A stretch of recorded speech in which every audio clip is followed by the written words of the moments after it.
The perfect conquest, the Valderan Empire, had existed for 12,000 years. Their vast domain stretched across 4 galaxies, encompassing worlds beyond counting.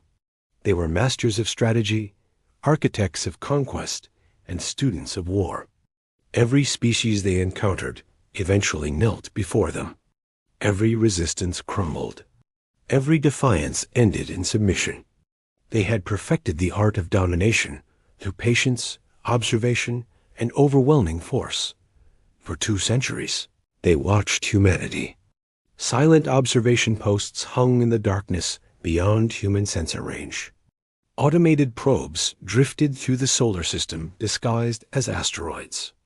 Every transmission was intercepted. Every military exercise was recorded. Every political debate was analyzed. The Valderan studied human history with the dedication of scholars. They mapped trade routes, identified resource dependencies, and calculated response times down to the second. Supreme Architect Ven stood before the Tactical Council in the great chamber of the flagship Eternal Dominion. His tall frame cast shadows across the holographic displays, showing 38 human colony worlds scattered across nearby star systems. Behind him, banks of data processors hummed with information gathered over 200 years of surveillance. The council members, representatives from the oldest military houses of Valderan, waited in silence. Ven's voice carried the confidence of absolute certainty. The humans have achieved faster than light travel only 300 years ago. They are children playing at civilization.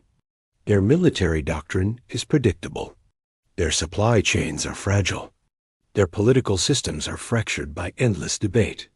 We have identified every weakness. We have calculated every variable. Victory is mathematically certain. The Council approved the plan unanimously.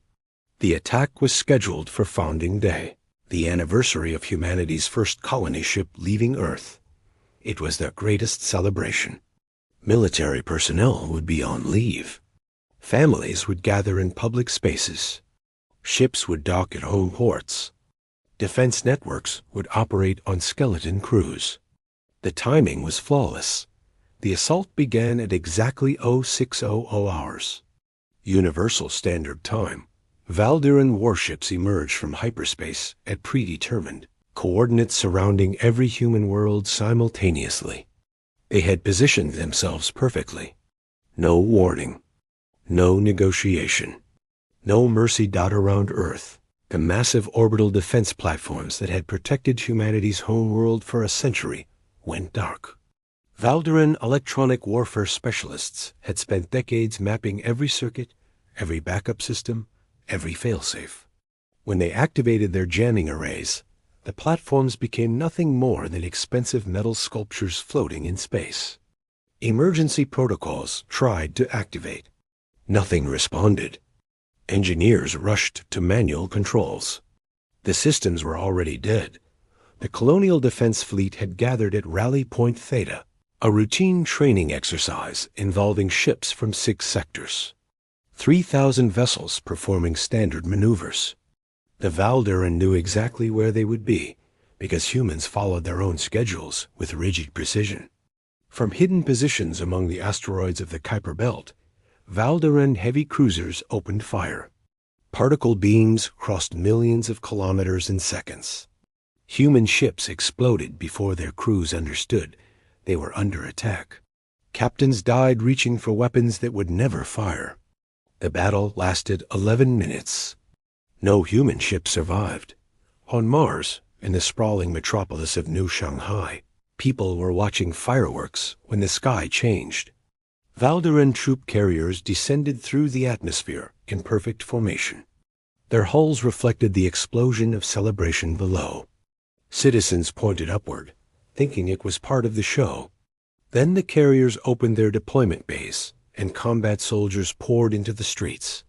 The electromagnetic pulse came next, a weapon designed specifically for human technology. It swept across every colony world like an invisible wave. Computers crashed. Power grids collapsed. Communication networks vanished. Medical equipment stopped working, Transportation systems froze. In hospitals, backup generators failed to activate. In homes, lights went out and never came back on. Across 38 worlds, human civilization was dragged back to the pre-electric age in moments. Valderon ground forces moved with mechanical precision. They had studied human city layouts for decades. They knew where government buildings stood. They knew where weapons were stored. They knew where people would run. Occupation forces took control of spaceports, communication centers, and administrative buildings within hours. Human security forces tried to resist. Their weapons worked. Their courage held. But they faced an enemy that had waged war for 12,000 years. Experience crushed bravery. On the mining colonies of the Kepler Belt, workers watched their life support systems flicker and die. Valderan ships surrounded each station. The message was simple: surrender or suffocate. The miners had families. They had children in those stations. They opened the airlocks and let the enemy inside. On the agricultural world of New Harvest, farmers armed with hunting rifles tried to defend their settlements. Valderan combat armor was designed to withstand military-grade weapons. The rifles might as well have been throwing stones. The farmers died in their fields while their crops burned around them. Earth suffered worst of all. Supreme Architect Ven had ordered the deployment of biological contamination protocols. Valderan scientists had engineered a compound that bonded with Earth's unique atmospheric composition. It was not immediately lethal. That would have been wasteful. Instead, it made the air toxic over time. Humans could survive for weeks, maybe months, long enough to evacuate, long enough to abandon their home world, long enough to lose hope. Within 72 hours, the Valderan Empire controlled every major human population center. Their flag flew above buildings on 38 worlds. Their soldiers patrolled streets where human children had played days before. Their administrators began implementing occupation protocols, tested on 247 previous conquests. The human government fled aboard the carrier Horizon's End, one of the few ships that had been in deep space during the initial attack.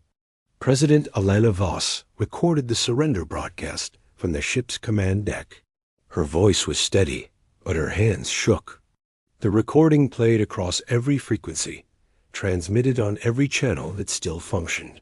To all human forces, to all colonies, to all survivors, we hereby surrender unconditionally to the Valderan Empire. Cease all resistance. Cooperate with occupation forces. This war is over. We have lost. Supreme Architect Ven watched the broadcast with satisfaction. He stood in his private chambers aboard the Eternal Dominion, reviewing casualty reports. Valderan losses were minimal. 300 soldiers. 12 ships. Acceptable losses. Expected losses. The humans had performed exactly as predicted. He composed his report to the High Command with care. The human conquest is complete. All strategic objectives achieved ahead of schedule. Their military capacity is eliminated. Their infrastructure is under our control. Their government has surrendered. Their home world is uninhabitable. This species posed no significant challenge. Like all the others, they have recognized the futility of resistance. The Valderan Empire expands once more. The High Command responded with commendations. Some suggested celebrations. Others discussed colonization plans for the newly acquired worlds. A few asked about resource extraction timelines. No one questioned the victory. Why would they? The Valderan had never lost a war. They had conquered for 12,000 years.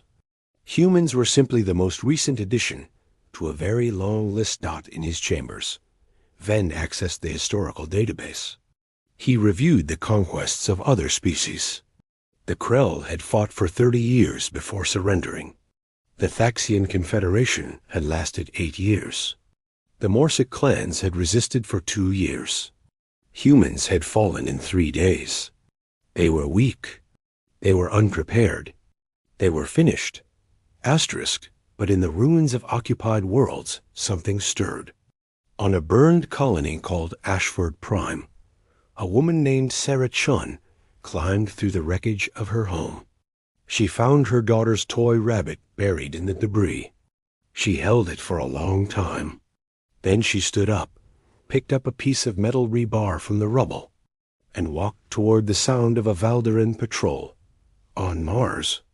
In the underground maintenance tunnels beneath New Shanghai, a group of engineers met in secret. They had no weapons. They had no training. They had no plan. But they had anger. They had grief. And they had absolutely nothing left to lose. On the mining station Kepler-7, a mechanic named James Rodriguez stared at the Valderan soldiers guarding the docking bay. He had surrendered to save his family. Now his family was dead anyway, killed when the Valderan decided the station was overcrowded. James had tools. He understood machinery. He started thinking about explosive decompression. Across human space, in dark corners and hidden places, the defeated began to move. They had lost everything. Their homes were gone. Their loved ones were dead. Their government had surrendered. Their military was destroyed. By every logical measure, they should accept reality and survive as subjects of the Valderan Empire. Asterisk.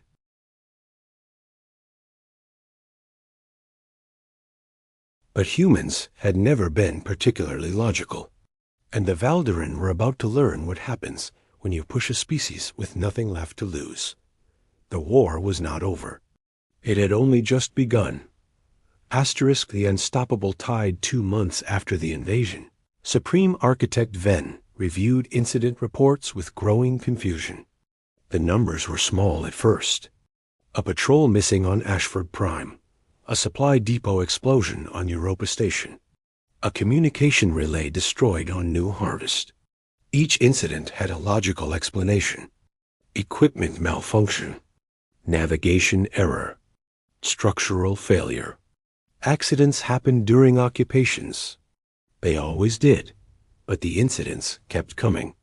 3 patrols disappeared in 1 week. 7 supply convoys never reached their destinations. 12 communication towers collapsed in identical ways across different worlds. The pattern was too consistent to be coincidence, too scattered to be organized. Venn increased security protocols and waited for the resistance to reveal itself. He expected a unified front, a central command, a military structure. That was how conquered species always fought back. The Valderan had conquered 247 species. They understood resistance. First came denial. Then came anger. Then came organized rebellion. Finally came acceptance. It was a predictable cycle. Humans would follow the same path. They had to. Every species did. On the agricultural colony of New Harvest, 3 farmers named Thomas, Maria, and David met in an abandoned barn. Before the war, they had grown wheat and corn. Now they built explosives from fertilizer and fuel. They had no military training. They learned from old books and trial and error. Their first bomb destroyed a tractor and injured David's hand. Their 5th bomb destroyed a Valderan supply truck and killed everyone inside. The Valderan sent investigation teams. They found fragments of primitive explosives. Chemical analysis revealed agricultural compounds. Security forces raided farms looking for bomb-making facilities. They found nothing. The farmers had already moved their operation to a different location. They worked in a different barn every week. They never stayed in one place. They never followed a pattern. On Mars, in the tunnels beneath New Shanghai, engineer Wei Zhang studied captured Valderan equipment. He had been a civilian maintenance worker before the invasion. Now he was learning enemy technology through careful observation and dangerous experimentation. He discovered that Valderan power cells had a design flaw. If you bypassed the safety systems and overloaded the energy matrix, the cells would explode with considerable force. Wei taught others what he learned. Within a month, 50 people knew how to weaponize Valderan equipment. Within 2 months, 200 people knew. They never met as a group. They never communicated electronically. They passed information through whispered conversations in occupied factories where they were forced to work. The Valderan monitored everything, except casual conversations between slaves. On Kepler 7 mining station, mechanic James Rodriguez had become a ghost. He moved through maintenance shafts the Valderan didn't know existed. Human engineers had built redundant systems throughout the station. Secret passages for emergency repairs. Hidden access tunnels for equipment maintenance. The Valderan had schematics. They had blueprints. But they didn't have the knowledge of workers who had lived there for decades. James struck at night. He sabotaged life support systems in Valderan quarters. He contaminated their food supplies with industrial chemicals. He reprogrammed mining equipment to malfunction at critical moments. He was one man. He killed 3 Valderan soldiers in the first month, 10 in the second month, 20 in the third month. The Valderan never found him. They didn't understand that the entire station was his weapon. On Earth, in the contaminated zones the Valderan had declared uninhabitable, survivors moved through the poisoned air. They had adapted. Black market filters, stolen medical treatments, genetic modifications from desperate scientists. The contamination was killing them slowly. They would all die eventually. But not today. Today, they were still alive. Today, they could still fight. A woman named Captain Lisa Torres led a group of 40 survivors through the ruins of what used to be London. Before the war, she had commanded a defense platform. Now she commanded ghosts. Her people struck at Valderan patrols that ventured too close to contaminated zones. They killed quickly and vanished into places the enemy refused to follow. The Valderan could have cleared the contaminated zones with overwhelming force. But that would have required resources. The zones were supposed to be empty, dead, harmless. Across human space, the resistance grew without coordination.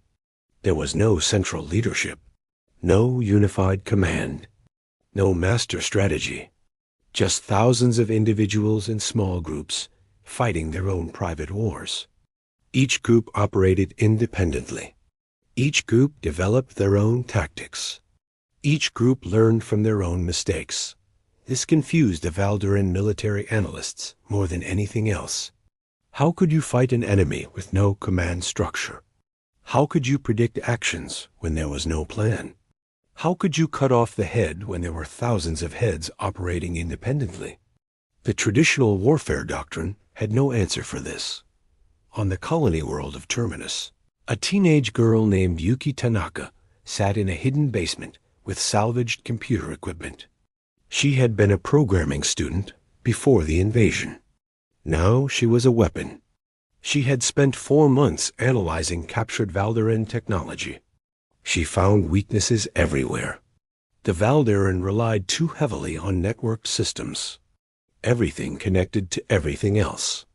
It made them efficient. It also made them vulnerable. YUK. I wrote a virus. It was elegant in its simplicity. It didn't try to take control of Valderan systems. It just made them talk to each other slightly wrong. A drone would receive targeting data shifted by 3 degrees.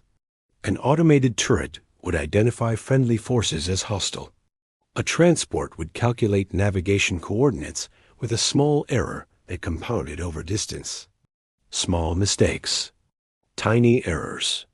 But warfare was decided by precision. She released the virus into a captured Valderan data node. It spread through their networks like water flowing downhill. Within hours, Valderan automated defenses across 6 worlds started malfunctioning.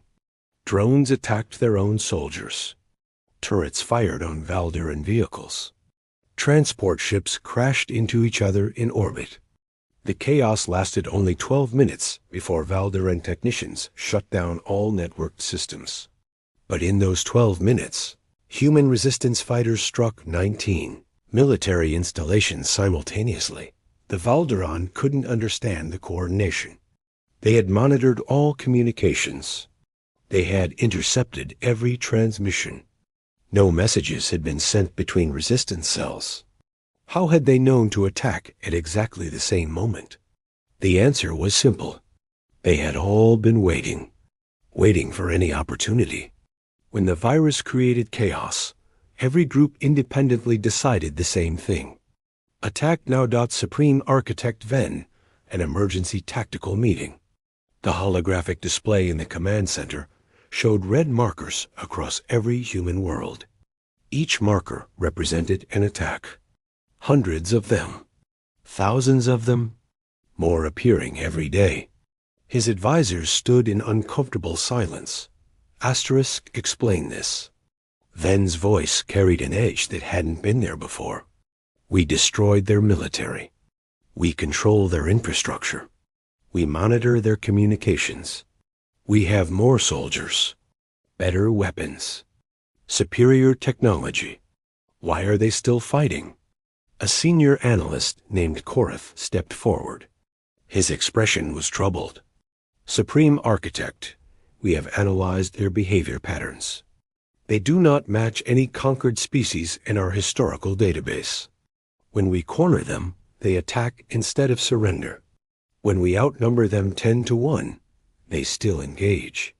When we destroy their weapons, they build new ones from scrap. They fight from positions with no escape routes. They sacrifice themselves for minimal tactical gain. The behavior is statistically impossible. It is illogical. Ven felt something he had never experienced in 12,000 years of Valderan military history. Not fear exactly, but something close. Uncertainty. These humans were not following the rules. Every other species eventually calculated the odds. They chose survival over defiance. They accepted reality. But humans seemed to operate on different principles entirely. Asterisk show me casualty reports. Ven commanded. The display changed. Numbers scrolled across the hologram. Valderan losses were increasing. Not dramatically, but steadily, consistently. 300 soldiers in the first month. 500 in the second month. 800 in the third month. 1,200 in the fourth month. The curve was accelerating. We are losing more soldiers to this resistance than we lost in the entire conquest. Ven said quietly, how is this possible? They have no army, no fleet, no central command. They are using improvised weapons and guerrilla tactics. They should not be able to inflict these casualties. Asterisk.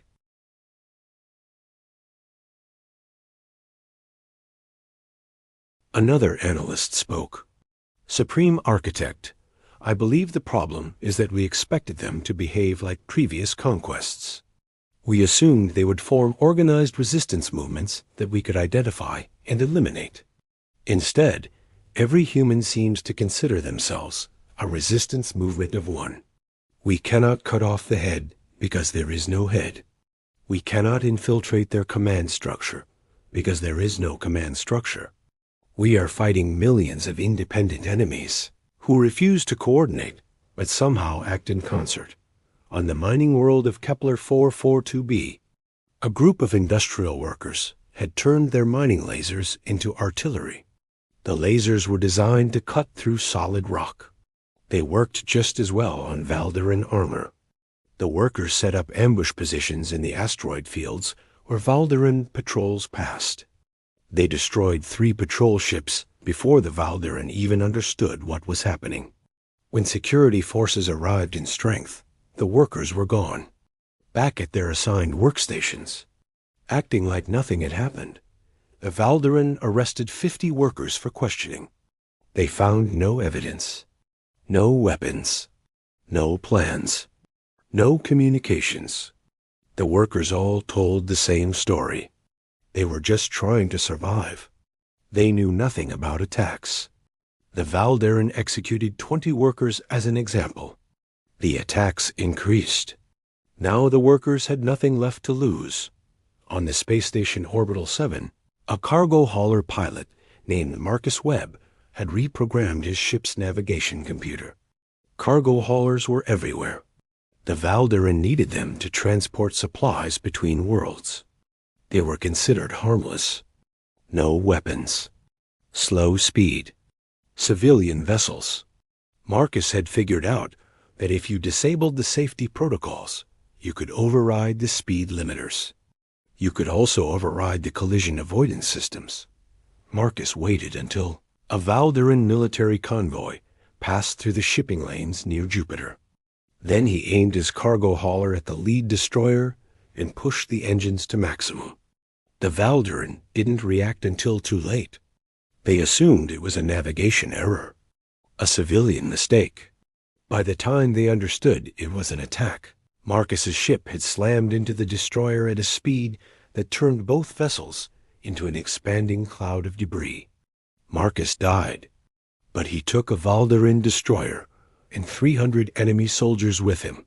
Across human space, similar stories played out every day. A doctor poisoned Valderan officers with contaminated medical supplies. A teacher used chemistry knowledge to create nerve gas from cleaning products. A musician figured out that certain sound frequencies disrupted Valderan communication equipment. Everyone who had nothing left became everyone who had nothing to lose. The Valderan increased their security forces. They deployed more soldiers, built more bases, established more checkpoints.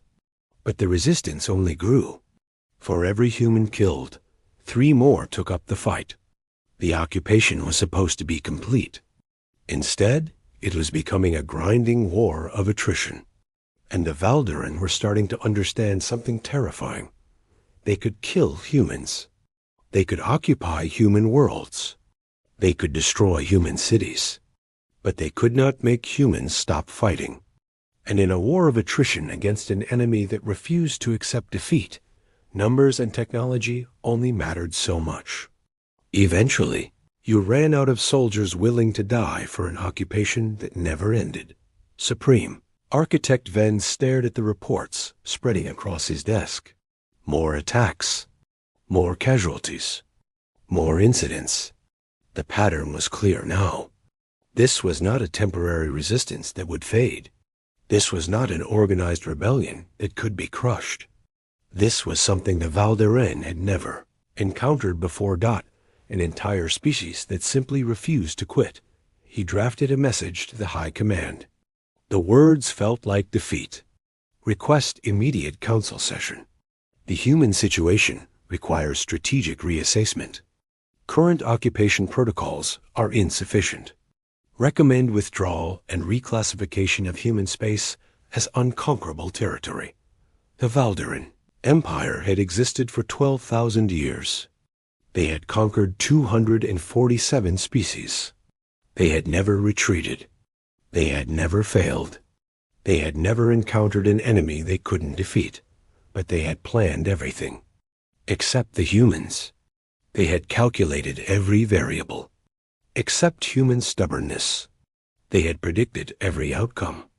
Except the one where defeat only made humans fight harder. In the ruins of occupied worlds, survivors continued their private wars. They had lost everything. Their homes were ashes. Their families were dead. Their government had surrendered. Their military was destroyed. By every logical measure, they should give up. But humans had never been logical. And the Valderan were learning that some species don't fight to win. Some species fight because the alternative is accepting that they lost. And for humans, that was simply unacceptable. The war the Valderan thought they had won was only beginning. And this time, they were the ones running out of time. Asterisk.